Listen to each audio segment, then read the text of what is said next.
Halito, and welcome to Native ChocTalk, a podcast by natives for all.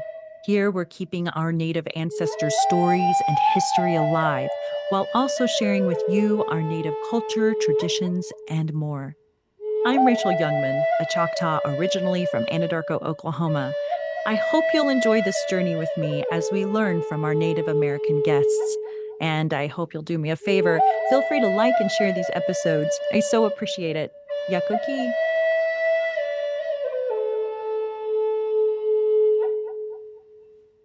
This isn't just a job for me. This is something that I can do to help other kids that were from small towns like me get out in the world and experience different things. See and share our stories at togetherwe'remore.com. Today's guest is living history. Woodrow Joe Boy Wilkins is Okla Choctaw Clan of California and was born in 1935 in the small town of Howe, Oklahoma. Back when the world looked very different and the stories we now call history were just beginning to unfold. He's a veteran, an elder, a proud Choctaw man, and a storyteller whose life stretches across decades of transformation, trials, and triumphs. Woodrow carries with him nearly a century's worth of wisdom, the kind you can't find in books. It's been carved from the red dirt of Oklahoma, forged in the fires of military service, and softened by the love of family and tradition. He's seen the world change and somehow stay rooted in who he is. Welcome back to Native Chalk Talk, everyone, where we uncover and preserve the Native American stories that shape who we are. Woodrow, welcome to the show. It's an absolute honor to have you here. Now, you carry with you nearly a century of wisdom, hardship, humor, and hope. And I bet you've seen a lot in your lifetime. Would you agree? I would agree. Well, let's start at the beginning. You were born in Howe, Oklahoma in 1935, which was in the middle of the Depression and during the Dust Bowl. In fact, we were talking about that earlier. What a time to be born. So, what was life like back then? Well, I think that probably the Choctaws will recognize Sugarloaf Mountain. So I Mhm. was born kind of at the foot of Sugarloaf Mountain. That's kind of a landmark in Howe and Heavener. And born at home, obviously. Would you like to know how the names came to I be? absolutely would love that. I'm born in Howe, and the doctor came out to the house. Obviously, that's the way it worked then. And my dad's name was Woodrow. Uh, I can go into depth about how the Woodrows came about, but anyway, the doctor said, "It's a little boy. What do you want to name him?" My dad said Woodrow, and my mom said Joe. So the doctor said, "Okay, well, which is going to be? Get together." So they compromised and called me Joe. And so And then you didn't need a birth certificate back in those days down in that part of the country.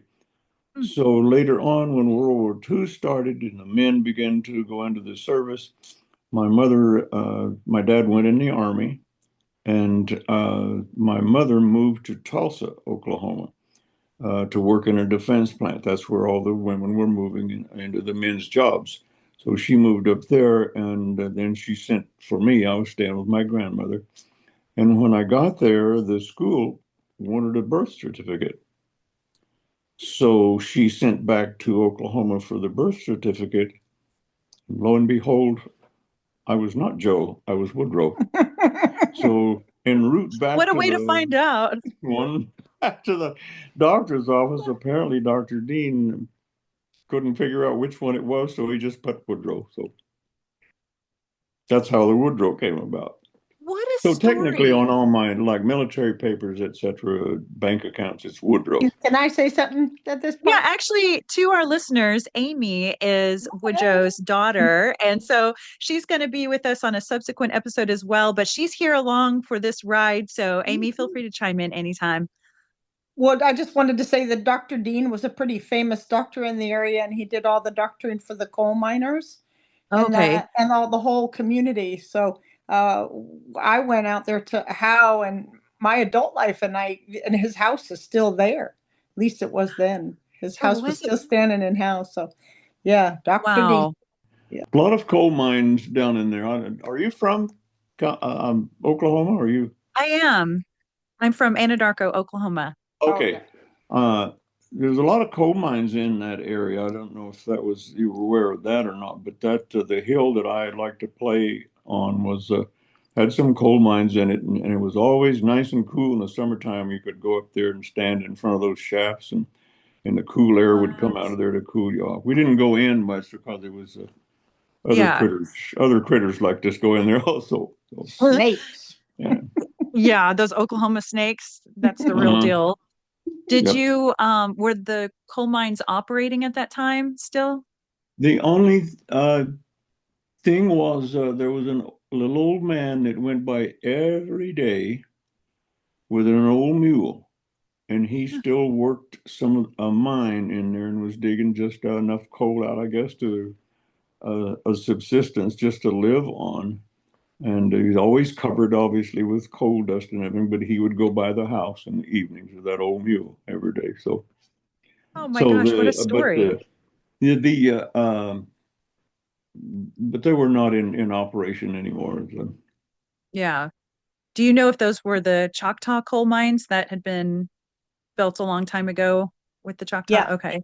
Yeah, the Choctaws did a lot of coal mining, and there were something called a coke oven out Okay. there. And I'll let Dad tell a little bit about, but the coke oven is where the out by where my great grandfather's house was. And also there was a lot of there was a church out there, and there were a lot of sings that happened out by the coke oven. So I'll let Dad tell a little bit about that. Yes, please.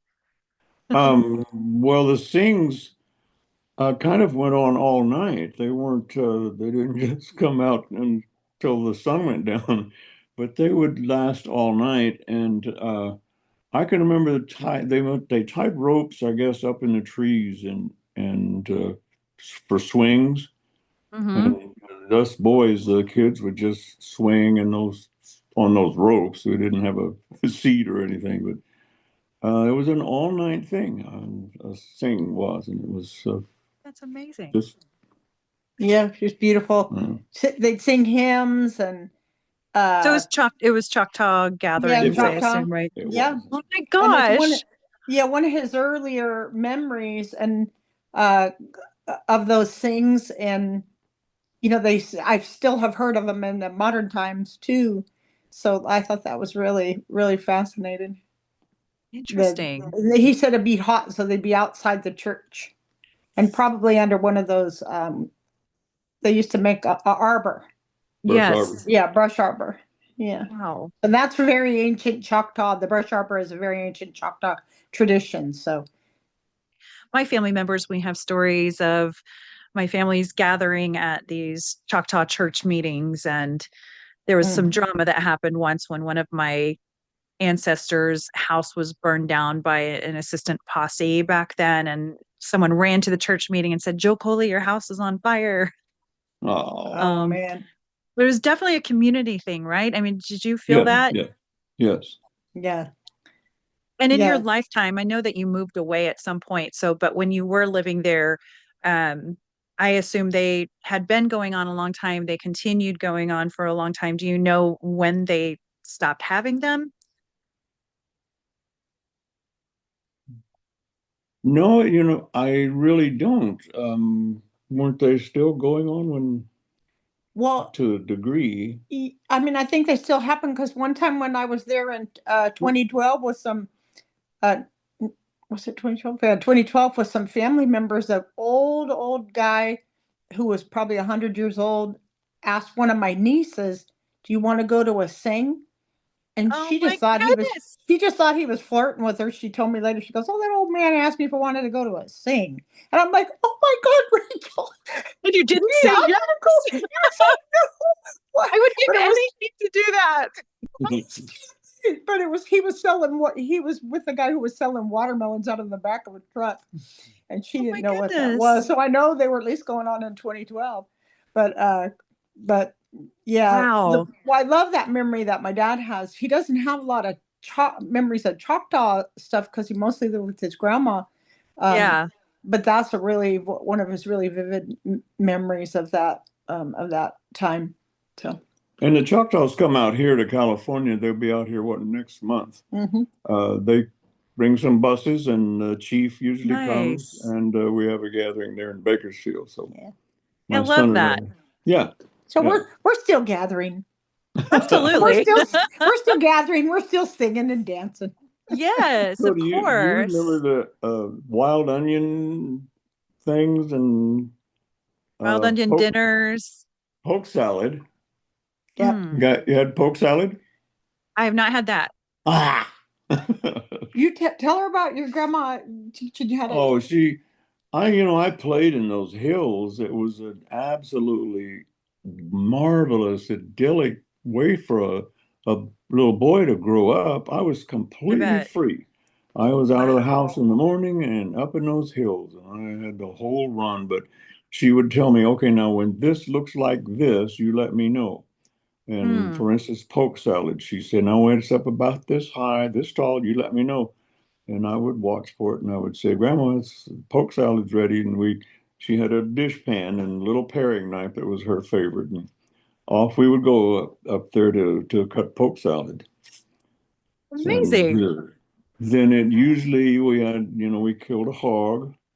We had a couple of cows, so we didn't go without food Yeah. uh, because we had cows, so we had milk, butter, we had chickens, so we had eggs, we had a garden. Everybody grew a garden, and um, oh, have you ever seen lard in a bucket? I have. I believe so. They used to sell lard in a little bucket. Hmm. So that's where, back in that area, that's where the term lunch bucket came from. No Because way.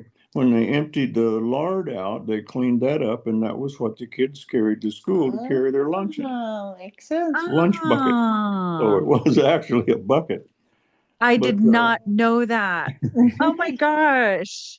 so salt pork was a big item because they Right. killed a hog and we had no refrigeration, so they rubbed it down with salt to preserve it. Hmm. And they would go out and cut pieces of that off, and that would be your lunch. Sometimes it would be a biscuit and a piece of salt pork inside would maybe be your lunch. Oh, and then of course that what I started to say was that went in. There was a big chunk of that went in with the poke salad. And I believe the poke salad had to be prepared in a specific way, or it was actually kind of poisonous or something. Yeah, that's true. Polk is it's a green that people had to cultivate, and they had to pick it before it was a certain amount tall because it Oh, gets substance in it that'll be bad for your tummy, and so it was kind of a spring okay. green that you only ate in the spring because if you waited too long, then it was poisonous. So I They have it growing in my yard in Northern California. Isn't that crazy? naturally, But or did you plant it? no, it just moved there on its own. It came Oh, home on her feet from Oklahoma, wasn't it? And on the her thing that tennis I shoes.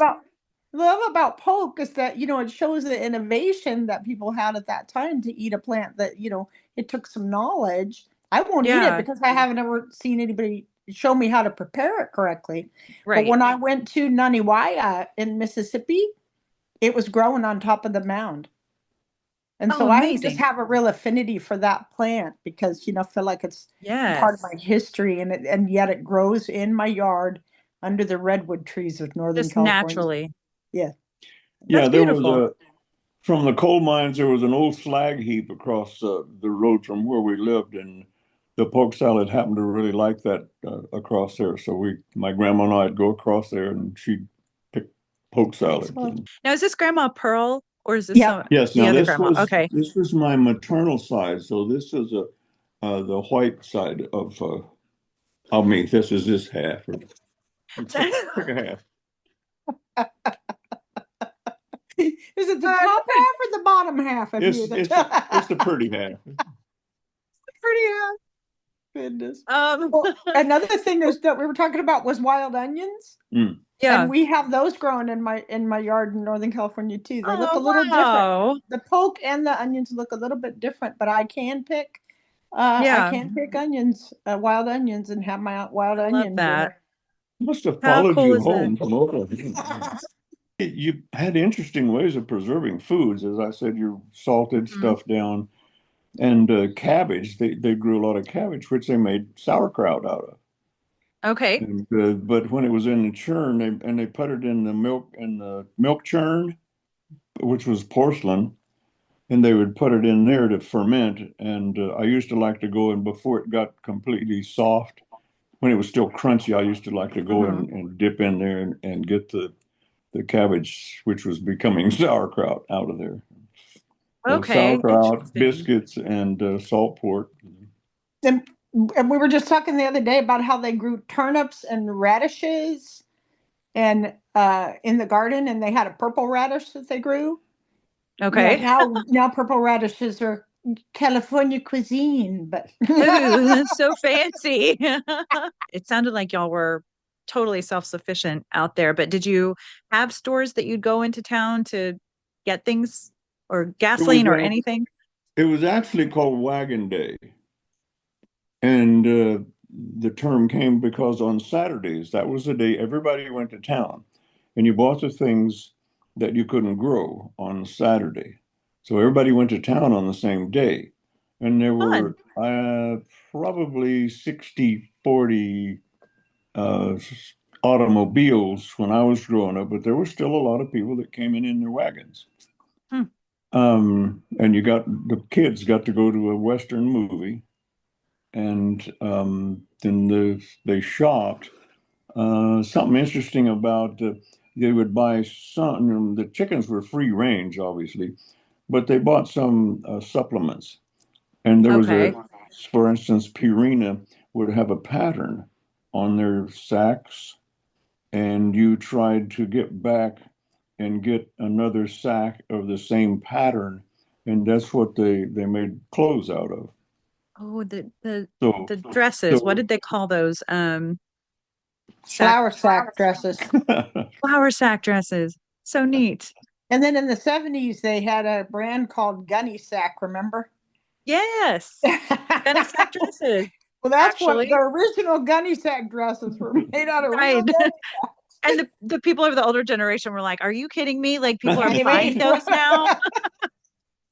And that whole thing now, Rachel, about the kids with holes in their clothes. Oh, Yeah. they had real We had real holes. holes. You had real holes, like natural holes in your clothes.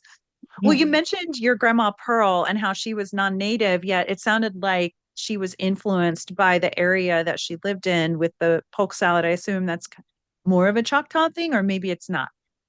Um, Probably, I don't know.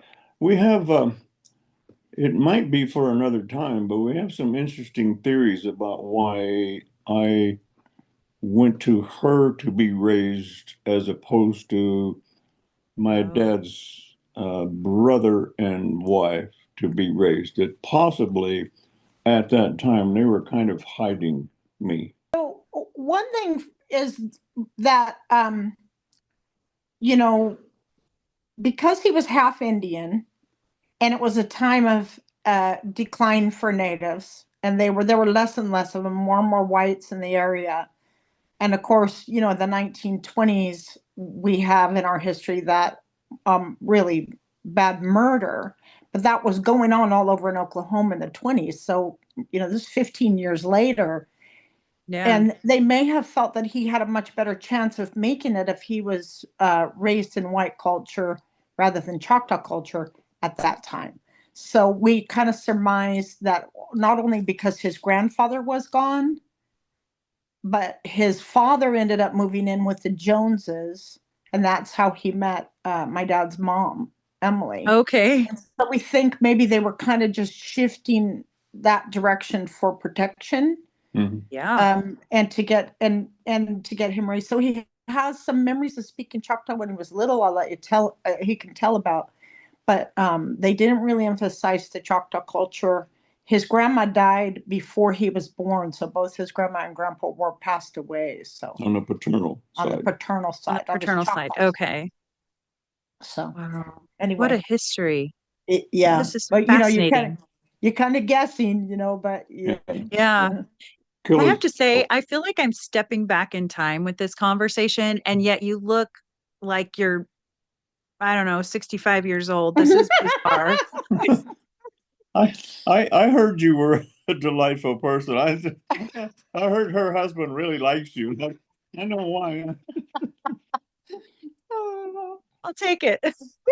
Okay. The idea that you were in old Choctaw country at kind of a pivotal time when things were changing is fascinating. So how Oklahoma set the stage for us? How Oklahoma and Heavener, Oklahoma. What do you know about either the history of those places or just what was it like when you were living there? So how Oklahoma was basically 5 buildings maybe downtown. It was and I'm not sure what kept it going. Heavener was closer to the roundhouse, and a lot of people were employed with the railroad. That's where my grandfather worked. He was with the Southern City, what is it, Southern Pacific? No, Southern Pacific Rail, I think.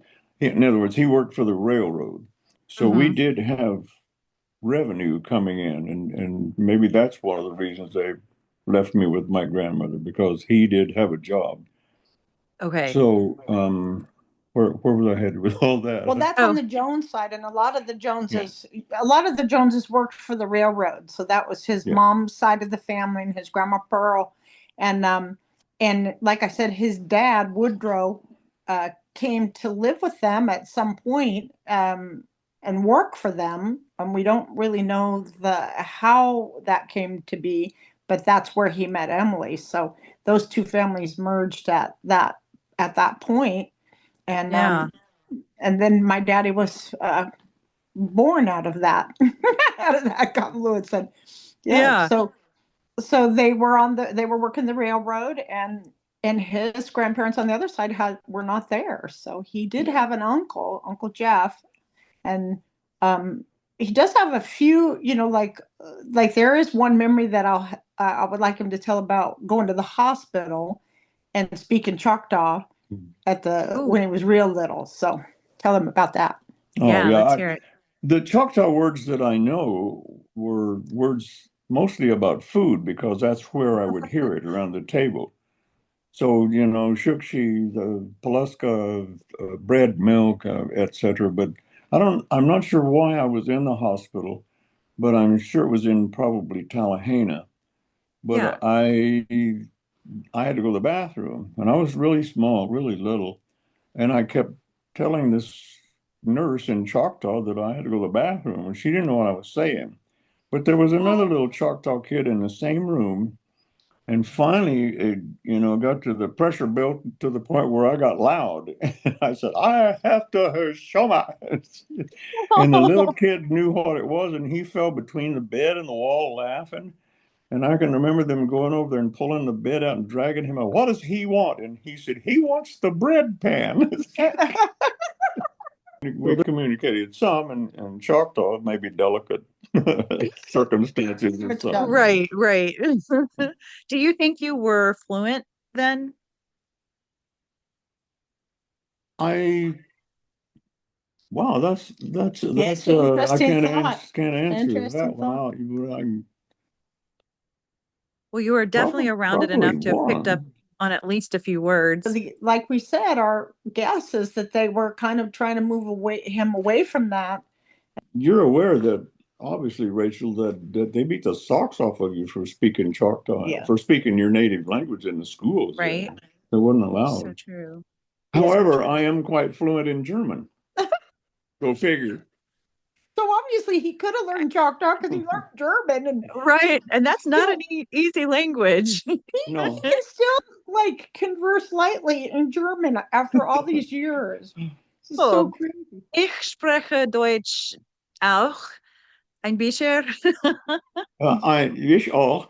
Äh, Ich war auf Deutschland auf 1953 und 54, 55 und Ja. kann kein kein Deutscher, langsam, aber what would be the word? I know, right? Verstehen. Yeah. Can you believe that? That's great. That's And I, amazing. That was a long time ago when you spoke it too. Yeah. yeah, I mean, it stuck with you, obviously, Yeah. but you were there long enough to immerse yourself. So I'm sure that right. that helped, it And sounds like. happened to be find a buddy who did not particularly want to be on post, so we were always downtown, so we were interacting. Oh my gosh, I have so many questions around that too. Okay, well, we'll So, get to that. Oh, I oh yeah. want to let's Hmm. go let's go here. Okay. Wilkins. So Yes. my grandfather, that was Adam. Hmm. They must have at some point asked for a name to go on the Dawes rolls. This is some speculation here. Yeah. And they would have thought that presidents were great chiefs or something. Mm-hmm. So he named my dad Woodrow Wilson Wilkins. My dad's brother, his other son, was Jefferson Davis Wilkins. And Wow. wasn't there George Washington Washington Wilkins. one? Yep. Now, where the Wilkin, where they picked that up, no clue. But the Yeah. first names are probably they thought presidents were great chiefs, so they Mhm. named them. So that's those. And then I dropped the Wilson, or that got dropped. So I'm Woodrow Wilkins. I don't have the Wilson in there. So And that But helps a little bit technically, because otherwise it's easy when and you notice this because I'm the one trying to do the genealogy. It's really irritating when they name their kid the same oh, thing as them because it's like I got two yeah. Amos Camps that I'm like, well, which one? Wait, these dates are wrong, and how can this be the? Oh, it just There's two of them. yeah. It's so So my true. dad's not even a junior, so that can get Right. confusing. The But struggle is real, it is, as you And then know. I have some ancestors with the last name Kennard, and you can spell Kennard like 20 different Oh, ways. oh yeah. K's, C's, yeah, E's, I's. Yeah, it's and just the Germans crazy. would spell it with a K. Well, Yeah, true. we have Okay. With a Yeah. C.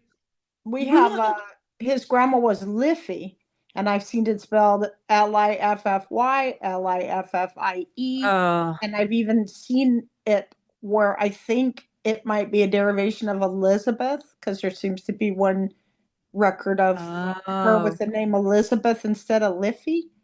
And then she got married twice, but on her tombstone it still says her name Wilkins. huh. Because so Yeah. and twice after Adam died, so anyway, that's genealogy. Anybody Okay, out here who's so listening has done genealogy will know this problem.